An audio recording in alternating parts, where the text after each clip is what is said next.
Everyone, welcome back to my channel. ಇವತ್ತು ಶ್ರೀನಗರ್ ಅಂದರೆ ಕಾಶ್ಮೀರಲ್ಲಿ second day ಯಾವ ರೀತಿ ಇತ್ತು ಅನ್ನೋದ್ರ ಬಗ್ಗೆ ವಿಡಿಯೋ ಮಾಡ್ತಾ ಇದ್ದೀನಿ.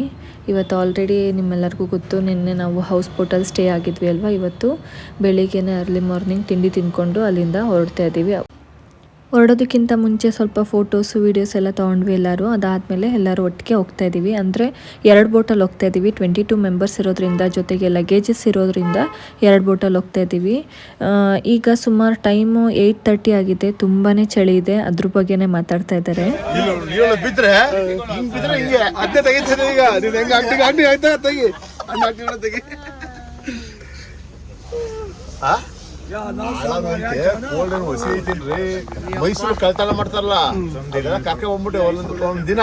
ತುಂಬಾ ಚಳಿ ಇತ್ತು, ಅಂದ್ರೆ -2 ಡಿಗ್ರಿ ಅಷ್ಟು ಚಳಿ ಇತ್ತು. ಬಿಸಿಲು ಇತ್ತು, ಆದ್ರೆ ಚಳಿ ಮಾತ್ರ ತುಂಬಾ ಇತ್ತು. ಅದಕ್ಕೆ ಹೇಳ್ತಾ ಇದ್ರು, ಕಳ್ಳರುಗಳನ್ನ ಇಲ್ಲಿ ಕರ್ಕೊಂಡು ಬಂದು ಈ ಚಳಿಲಿ ಬಿಟ್ರೆ ಅವರೇ ನಿಜ ಹೇಳ್ಬಿಡ್ತಾರೆ, ಈ ಚಳಿ ತಡೆಯೋಕ್ಕಾಗದೆ ಅಂತ ಹೇಳ್ತಾ ಮಾತಾಡ್ಕೊಂಡು ಬರ್ತಾ ಇದ್ವಿ. ಅದಾದ್ಮೇಲೆ ಹೌಸ್ ಬೋಟಿಂದ ಹೊರಟ್ವಿ.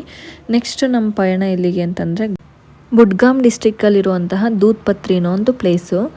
ಈ ದೂದ್ ಪತ್ರಿ ಅನ್ನೋ ಪ್ಲೇಸು ಶ್ರೀನಗರದಿಂದ 42 ಕಿಲೋಮೀಟರ್ಸ್ ದೂರದಲ್ಲಿರೋದು. ಇದಕ್ಕೆ ಟ್ರಾವೆಲ್ ಮಾಡೋದಕ್ಕೆ ನಮಗೆ 2 ಅವರ್ಸ್ ಬೇಕಂತೆ. ಈಗ ಅಲ್ಲಿಗೆ ಹೋಗ್ತಾ ಇದ್ದೀವಿ. ದೂದ್ ಪತ್ರಿ ಅನ್ನೋ ಒಂದು ಪ್ಲೇಸ್ಗೆ ಹೋಗ್ತಾ ಇದ್ದೀವಿ. ಹೆಸರಲ್ಲೇ ಇರೋ ಹಾಗೆ ದೂದ್ ಮೀನ್ಸ್ ಹಾಲು, ಮತ್ತು ಪತ್ರಿ ಅಂತಂದರೆ ಪರ್ವತ ಅಥವಾ ಕಣಿವೆ ಅಂತ ಹೇಳ್ಬೋದು. ಹಾಲಿನ ಕಣಿವೆ ಅಂತ ಹೇಳ್ಬೋದು ದೂದ್ ಪತ್ರಿ ಅಂದರೆ. ಅಲ್ಲಿಗೆ ಹೋಗ್ತಾ ಇದ್ದೀವಿ. ತುಂಬಾ ಎಕ್ಸೈಟೆಡ್ ಆಗಿದ್ದೀವಿ. ಯಾವ ರೀತಿ ಇರುತ್ತೆ, ಫಸ್ಟ್ ಟೈಮ್ ಇವಾಗ ಸ್ನೋ ಲ್ಯಾಂಡ್ಗೆ ಅಂದರೆ ಫುಲ್ಲು ಸ್ನೋ ಇರೋ ರೀತಿಯಾದಂತಹ ಕವರ್ಡ್ ಆಗಿರುವಂತಹ ಸ್ನೋ ನೋಡೋದಕ್ಕೆ ಹೋಗ್ತಾ ಇರೋದು. ಇಲ್ಲಿಂದ 2 ಅವರ್ಸ್ ಬೇಕಂತೆ. ನಾವು ಆಲ್ರೆಡಿ ತಿಂಡಿ ತಿಂದ್ಕೊಂಡು ಹೊರಡ್ತಾ ಇರೋದು. ಬೆಳಿಗ್ಗೆ ನಾವು ಏನು ತಿಂಡಿ ತಿಂದ್ವಿ ಅಂತಲೇ ಹೇಳಿಲ್ಲ ಅಲ್ವಾ. ನಾವು ಬೆಳಿಗ್ಗೆ ಬ್ರೆಡ್ ಜಾಮ್ ಮತ್ತು ಉಪ್ಪಿಟ್ಟು ತಿಂದ್ವಿ. ಉಪ್ಪಿಟ್ಟು ಅಂತ ಹೇಳೋಕ್ಕಾಗಲ್ಲ, ಅದನ್ನು ಗಂಜಿ ಉಪ್ಪಿಟ್ಟು ಅಂತ ಹೇಳ್ಬೋದು. ಯಾಕೆಂದರೆ ಉಪ್ಪಿಟ್ಟಲ್ಲಿ ಯಾವುದು ವೆಜಿಟೇಬಲ್ಸ್ ಆಗಲಿ, ಆನಿಯನ್ನು, ಟೊಮ್ಯಾಟೊ, ಕೊತ್ತಂಬರಿ ಸೊಪ್ಪು, ಕರ್ಬೇವಿನ ಸೊಪ್ಪು ಯಾವುದೂ ಇರಲಿಲ್ಲ. ಸಾಸಿವೆ ಮತ್ತು ರವೆ ಅವೆರಡೇ ಇದ್ದಿದ್ದು. ಅದು ತೆಳುಗಿತ್ತು, ಗಂಜಿ ರೀತಿ ಇತ್ತು, ಚೆನ್ನಾಗಿತ್ತು.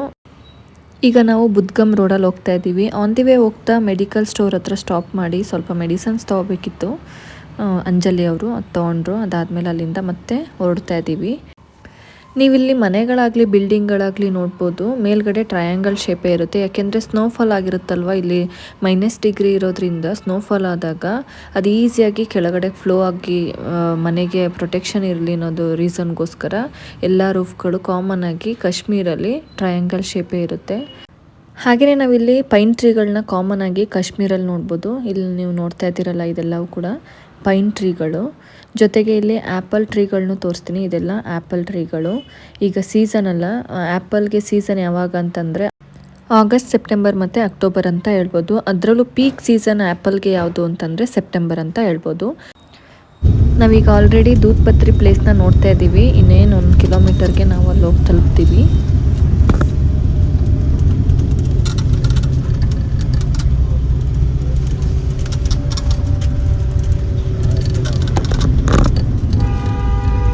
ನಾವೀಗ ದೂದ್ ಪತ್ರಿಗೆ ಬಂದು ತಲುಪಿದ್ವಿ.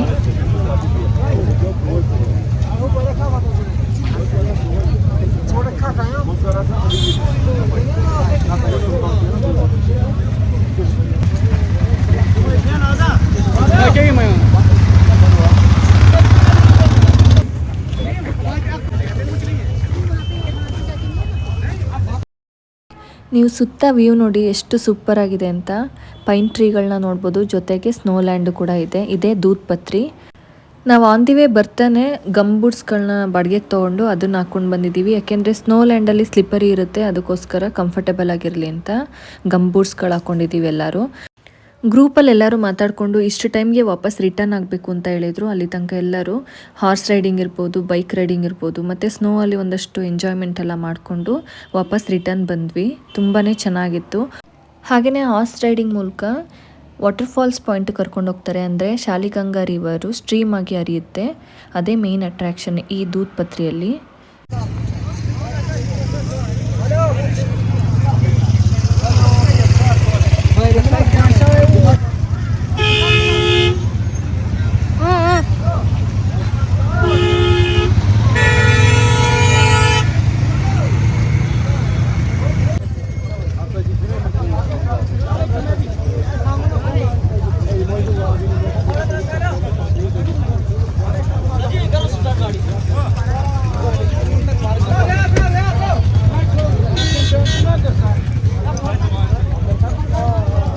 ದೂದ್ ಪತ್ರಿ ನೋಡ್ಕೊಂಡು ಇವಾಗ ವಾಪಸ್ ಹೋಗ್ತಾ ಇದ್ದೀವಿ. ಅಂದರೆ ಅಲ್ಲಿ ಸ್ನೋ ಮೇಲೆ ವಾಕ್ ಮಾಡಬೇಕಾದ್ರೆ ಸ್ವಲ್ಪ ಸ್ಲಿಪ್ಪರಿ ಇರುತ್ತೆ, ನಿಧಾನಕ್ಕೆ ಹುಷಾರಾಗಿ ಹೋಗಬೇಕು. ಜೊತೆಗೆ ದೊರೆಯವರು ನನಗೆ ಪ್ರತಿ ಸಲನೂ ಕೇರ್ಫುಲ್ಲಾಗಿ ಬಾ ಅಂತ ಹೇಳೋರು, ಅವರೇ ಬೀಳೋರು.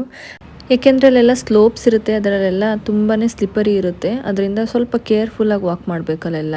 ಈಗ ಎಲ್ಲರೂ ಊಟಕ್ಕೆ ಬಂದಿದ್ದೀವಿ.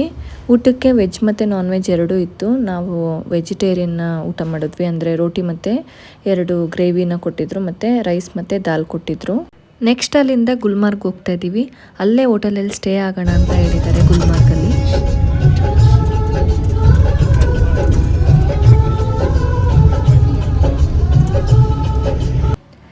ಈಗ ನಾವು ಗುಲ್ಮಾರ್ಗಿಗೆ ಬಂದ್ವಿ.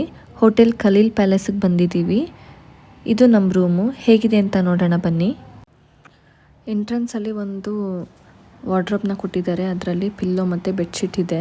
ಎಕ್ಸ್ಟ್ರಾ ಬೇಕಂದರೆ ತೊಗೋಬೋದು. ಅದಕ್ಕೆ ಆಪೋಸಿಟಾಗಿ ಬಾತ್ರೂಮ್ ಇದೆ, ಬಾತ್ರೂಮ್ ಮತ್ತು ಟಾಯ್ಲೆಟು ತುಂಬಾ ಕ್ಲೀನಾಗಿಟ್ಟಿದ್ದಾರೆ. ಜೊತೆಗೆ ಶವರ್ ಇದೆ ಮತ್ತು ಹೇರ್ ಡ್ರೈಯರ್ ಕೂಡ ಇದೆ, ಮತ್ತು ಬಾತ್ರೂಮ್ ಕಿಟ್ ಕೂಡ ಇಟ್ಟಿದ್ದಾರೆ. ತುಂಬಾ ನೀಟಾಗಿ ಇಟ್ಟಿದ್ದಾರೆ, ಚೆನ್ನಾಗಿದೆ.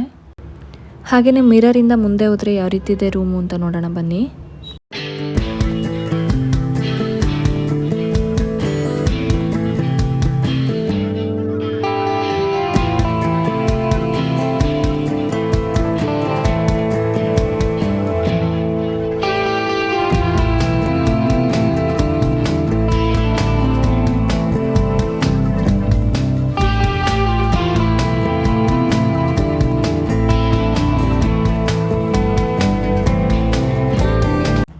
ಹೊರಗಡೆ ವೆದರ್ ತುಂಬಾ ಚಳಿ ಇದ್ದರೂ ಹೋಟೆಲ್ ಒಳಗಡೆ ಬಂದ ತಕ್ಷಣವೇ ನಾರ್ಮಲ್ ವೆದರಲ್ಲಿದ್ದೀವಿ, ಅಂದರೆ ನಾರ್ಮಲ್ ಟೆಂಪ್ರೇಚರಲ್ಲಿ ಇದ್ದೀವೇನೋ ಅಂತ ಫೀಲ್ ಇತ್ತು.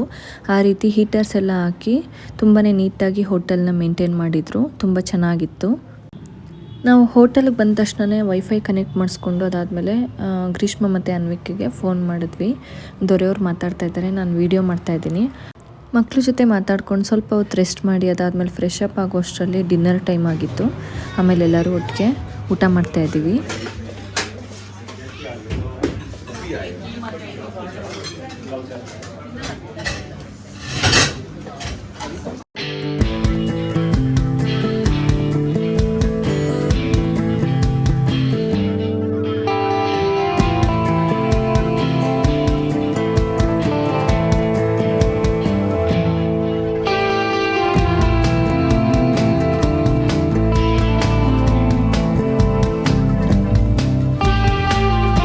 ಇದಿಷ್ಟು ಕಾಶ್ಮೀರ್ ಟೂರ್ನ ಸೆಕೆಂಡ್ ಡೇ ವಿಡಿಯೋ ಆಗಿತ್ತು. ಈ ವಿಡಿಯೋ ನಿಮ್ಮೆಲ್ಲರಿಗೂ ಕೂಡ ಇಷ್ಟ ಆಗಿರುತ್ತೆ ಅಂತ ಅನ್ಕೋತೀನಿ. ಇಷ್ಟ ಆಗಿದ್ರೆ ಲೈಕ್ ಮಾಡಿ, ಶೇರ್ ಮಾಡಿ, ಮತ್ತು ನನ್ನ ಚಾನಲ್ನ ಸಬ್ಸ್ಕ್ರೈಬ್ ಮಾಡ್ಕೊಳ್ಳೋದ್ರ ಮೂಲಕ ನನಗೆ ಸಪೋರ್ಟ್ ಮಾಡಿ ಅಂತ ಕೇಳ್ಕೊಳ್ತೀನಿ.